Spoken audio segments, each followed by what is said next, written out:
조갑제 TV 시청자 여러분 안녕하십니까. 5월 1일 오후 3시를 넘어서고 있는 광화문에서 말씀드립니다. 트럼프 대통령의 태도가 이 트위터를 가지고 보면은 점점 김정은에 대한 호감으로 바뀌고 있습니다. 그리고 회담은 이제 열릴 것이 거의 분명합니다.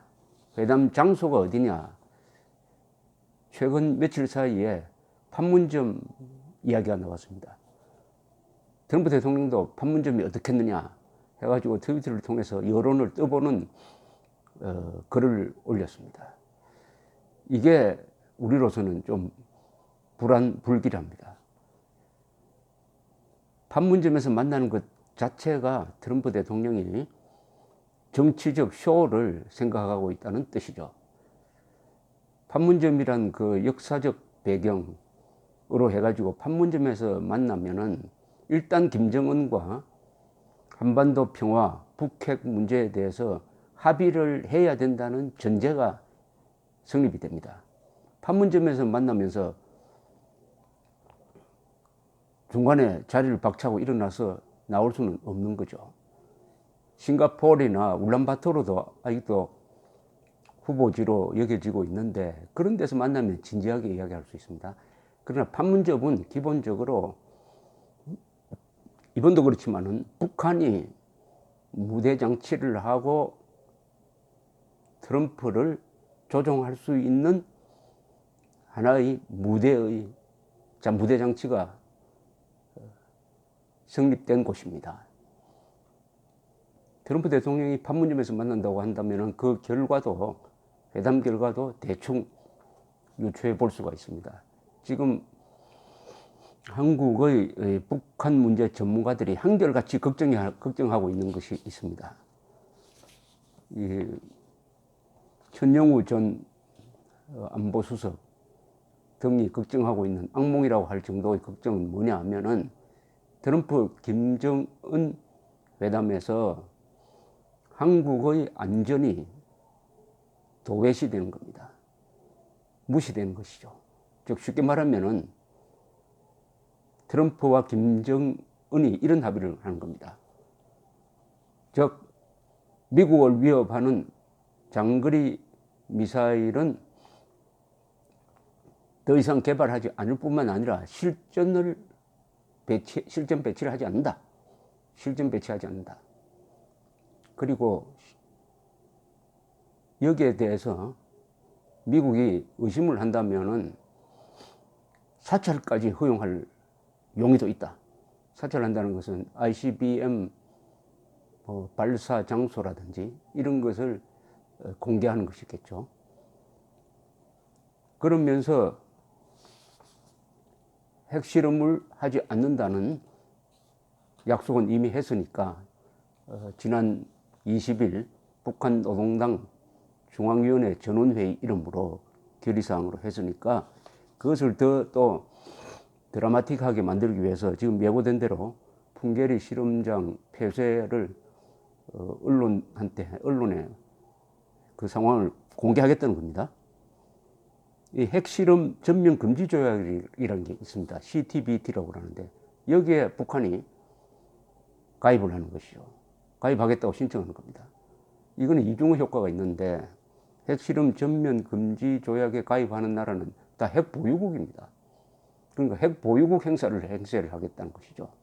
앞으로는 추가 핵실험 안 한다. 확산하지 않는다. 선제 공격하지 않는다. 이런 이야기를 이미 선언적으로 했으니까 그것을 행동에 옮기면은 이것 또한 트럼프가 자기의 공이다라고 이야기할 근거가 있습니다. 지금 김정은 문재인 대통령이 트럼프를 조종하고 있는 것처럼 보이는 면이 있습니다. 그것은 트럼프를 칭찬하고 있습니다. 이 트럼프는 쇼맨십이 강하고 독선적이니까 칭찬에 매우 약한 사람인 것 같습니다. 칭찬. 그리고 미국에서 언론으로부터 워낙 공격을 많이 받으니까 해외에서 칭찬하면은 그게 그렇게 기분이 좋은 것 봐요. 칭찬받았다는 이야기를 또 자랑을 합니다. 문재인 대통령이 노벨상을 트럼프가 받아야 된다라고 이야기하는 거에 대해서도 얼마나 기분 좋아하는지 느껴집니다. 이 칭찬에 약한 사람은 허영심이 강해요. 트럼프가 이 회사 M&A 과정에서는 협상의 달인이라고 하지만은 그 원칙이 국가 생존을 건 또 북한처럼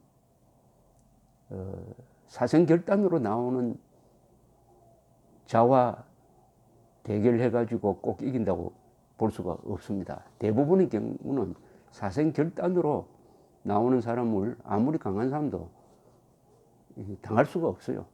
오늘날 이 협상 국면으로 간 것은 미국이 군사적 조치로 해결할 수 있는데도 불구하고 그렇게 하였을 때의 위험 부담, 즉 인명 손실을 겁을 내니까 못하는 거예요. 그러나 북한 정권은 10만 명, 20만 명이 죽어도 한번 해보자 이렇게 나오는 것입니다. 어느 쪽이 얼마나 많은 희생, 인명 희생을 감당할 수 있느냐, 이게 국가 의지입니다. 이게 약하면은 월남전의 예에서 보듯이 미군은 5만 명 정도가 죽으니까 손을 들어버렸습니다. 그러나 베트남은 300만을 죽였어요. 300만을 죽게 만들고도 손을 들지 않았으니까 결국 가난한 베트남이 이긴 것입니다. 자, 이런 예상을 하면은 한국에 트럼프에 기대하고 있는 한국의 자유진영 사람들은 아마 크게 실망할 것입니다. 그러나 도리가 없습니다. 트럼프가 앉아서 보면은 한국의 우파 세력은 보이지 않습니다. 한국을 대표하는 것은 한국 사람들이 선출한 문재인 정부입니다. 근데 문재인 정부가 아베 수상처럼 트럼프를 압박하면서 절대로 어중간하게 타협하면 안 된다. 단거리, 중거리, 미사일, 핵폭탄 전부 없애야 된다. 그렇게 해야 우리가 안심할 수 있다. 당신 혼자서만 안전하게 살려고 생각하지 말고 우리의 안전까지 책임져라. 이렇게 강한 압박을 해야 되는데 오히려 문재인 대통령은 북한의 핵동결 정책을 지지하고 있습니다. 그러니까 트럼프는 홀가분해요. 한국으로부터의 압박 생각할 필요 없습니다. 다만 일본의 강한 압박, 그리고 미국 국내 여론, 미국 특히 공화당 지지자들의 여론이 두려운 것이죠. 그러나 이것도 충분히 돌파할 수 있다고 생각할 것입니다. 그러니까 일단 북한이 미국을 핵으로 공격하는 것은 안 하겠다고 약속했고 그것을 확인할 수 있는 방법까지 우리가 만들었다. 미국은 안전해졌다. 이렇게 나올 겁니다. 그리고 한국, 일본 걱정하는데 우리가 핵우산으로 보호하겠다. 그리고 한국의 경우에는 그 한국을 대표하는 정부 자체가 이 합의에, 트럼프와 김정은의 합의에 반대하지 않는다. 이러면 된 거 아니냐. 이렇게 하면은 미국 여론도 그건 그렇지. 외국을 우리가 무한대로 무조건적으로 보호해 주는 것도 한계가 있지. 더구나 한국은 우리 젊은 사람들을 보내가지고 70년 전에 이렇게 살려놓았는데 요사이 반미운동만 하고 반미적인 정권까지 선출을 하니까 이제 한국 사람 더 이상 보호해야 할 의무가 있나 과연, 이렇게 생각할 겁니다. 이렇다면은 한국의 보수 세력이, 우파 세력이 이제 각오를 해야 되죠. 트럼프에 100% 매달려 가지고 트럼프밖에 없다. 트럼프가 우리를 그래도 보호해 줄 것이라고 하는 것은 이건 사대주의입니다. 자기의 생존을 다른 나라에 의탁한다는 것은 그때부터 노예가 되는 것이죠.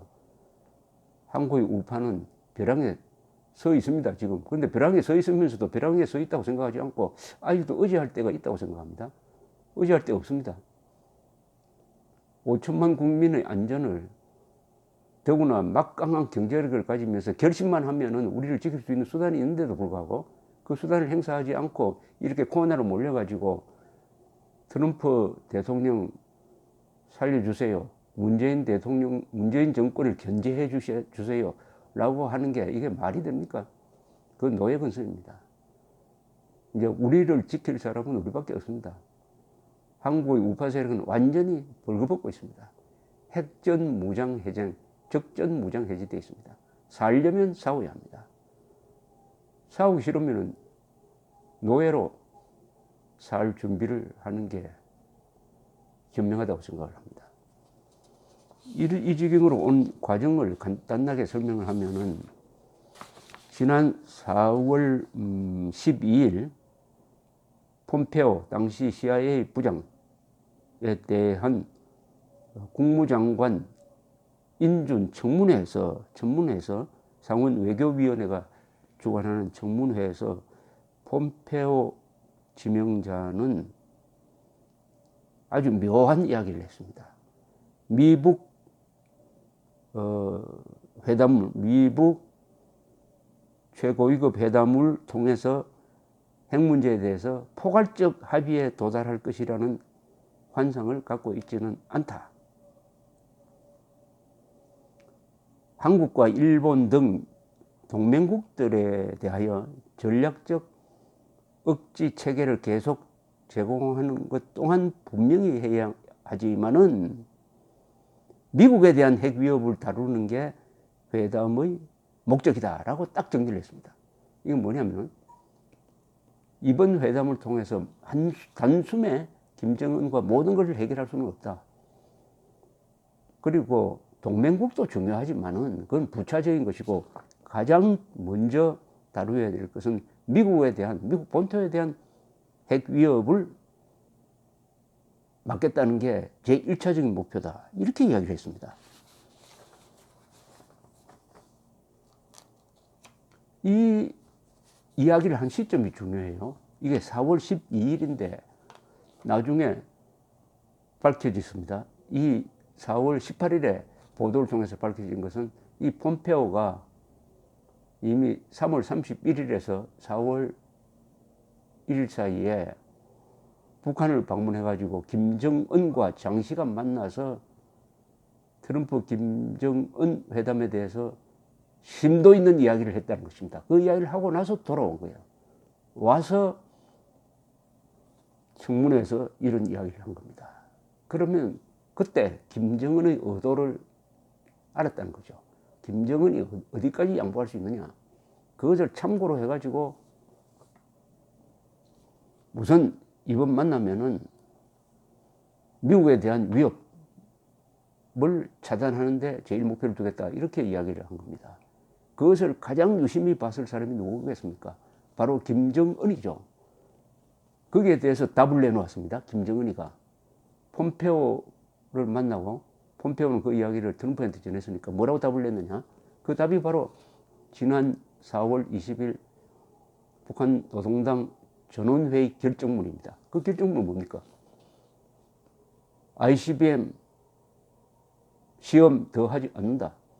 핵실험 더 이상 하지 않는다. 우리는 사실상 핵보유국이 되었다. 앞으로 책임 있는 핵보유국으로서 선제 핵 타격하지 않는다. 핵 확산하지 않는다.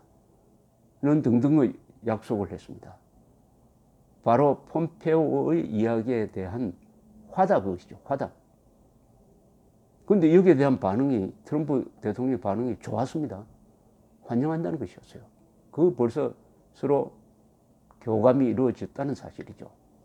그리고 거기에 맞춰가지고 4월 20일에 맞춰가지고 4월 27일 판문점 선언이 나왔습니다. 이 판문점 선언은 읽어보면은 남북한은 그러니까 문재인 대통령은 그 말이죠. 문재인 대통령은 북한이 취한 중대한 조치를 높게 평가한다 했습니다. 그 중대한 조치가 바로 ICBM 그리고 핵실험 더 하지 않는다. 이른바 핵동결, 핵미사일 동결을 잘한 것이다.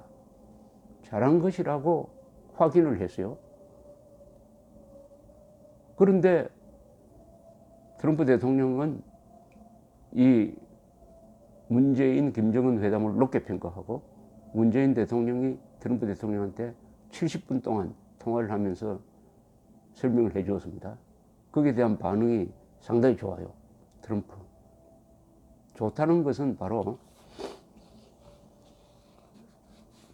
장거리 미사일 동결 플러스 알파가 이번 트럼프 김정은 회담에서 나올 것이다. 그럼 이 플러스 알파가 뭐냐? 플러스 알파가 뭐냐? 이 플러스 알파가 매우 중요합니다. 플러스 알파입니다. 김정은이가 이 정도의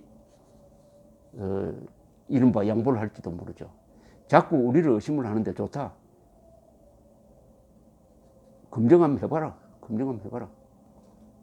장거리 미사일 발사장 그 미국 사람들이 와서 검증할 수 있도록 하겠다. 뭐 이렇게 한다든지 아니면은 미국 쪽에서 요사이 마티스 국방장관이 묘한 이야기를 했는데 마치 주한미군 문제를 김정은과도 이야기할 수 있는 듯한 뉘앙스의 이야기를 했습니다. 이런 이야기가 나온 건 처음입니다. 왜냐하면 주한미군 문제는 어디까지나 한국과 미국 사이의 문제입니다. 절대로 북한과 주한미군 문제를 다루지 않는다 하는 것이 수십 년 동안 견지해온 대원칙인데 다른 이야기를 했어요. 마치 그것도 논의 대상인 것처럼. 그러니까 북한이 완전한 비핵화를 하기 위해서는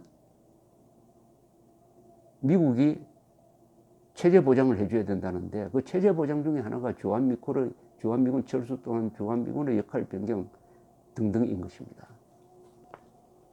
그래서 미국 쪽은 오히려 김정은에게 뭘 해줄 수 있느냐를 지금 생각하고 있을 것이라고 생각합니다. 이런 모든 일이 말 하나에서 출발했습니다. 한반도 비핵화. 정의용 특사가 김정은을 만나고 와서 한반도 비핵화를 하겠다고 했다. 그래서 모든 한국 사람들은 한반도 비핵화, 남한의 핵이 없으니까 그 당연히 북한의 비핵화지. 이렇게 이야기하게 되었습니다. 트럼프 대통령도 처음에는 그걸 북한의 비핵화라고 이해를 하고 그럼 만나겠다고 했던 것입니다. 나중에 따져보니까 이 한반도 비핵화가 그런 뜻이 아니고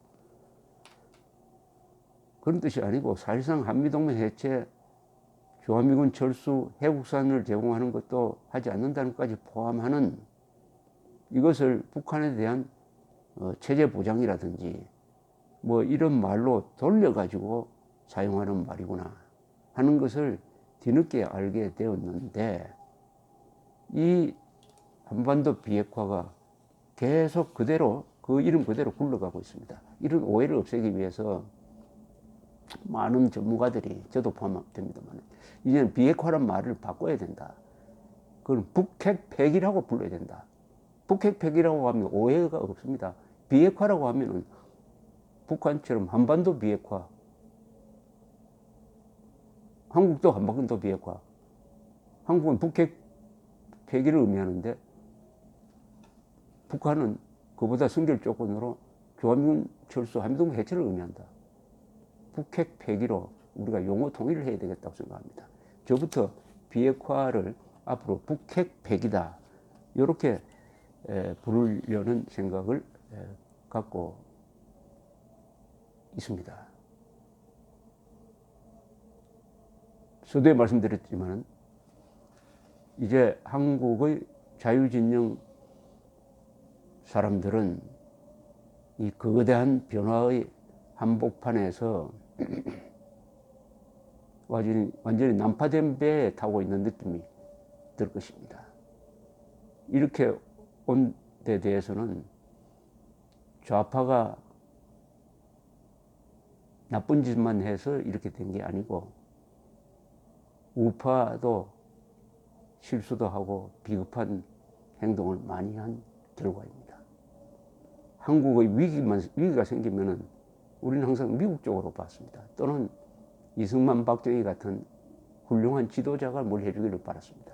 실제 그분들이 천사처럼 한국에 와가지고 한국을 구해주었는데 그럼 천사에게 감사해야 될 거 아니겠습니까? 그런데 그 천사를 악마로 만들어버렸습니다. 이승만, 박정희, 대한민국 국군 그리고 미국까지도 이제 앞으로 천사가 불러도 안 올 겁니다. 한국은 도와줘도 천사 대접 못 받고 악마로 만든다. 하나님이 내려가라 해도 이제 안 내려갈 겁니다. 우리 힘으로 지킬 수밖에 없습니다. 피를 흘려서라도. 감사합니다.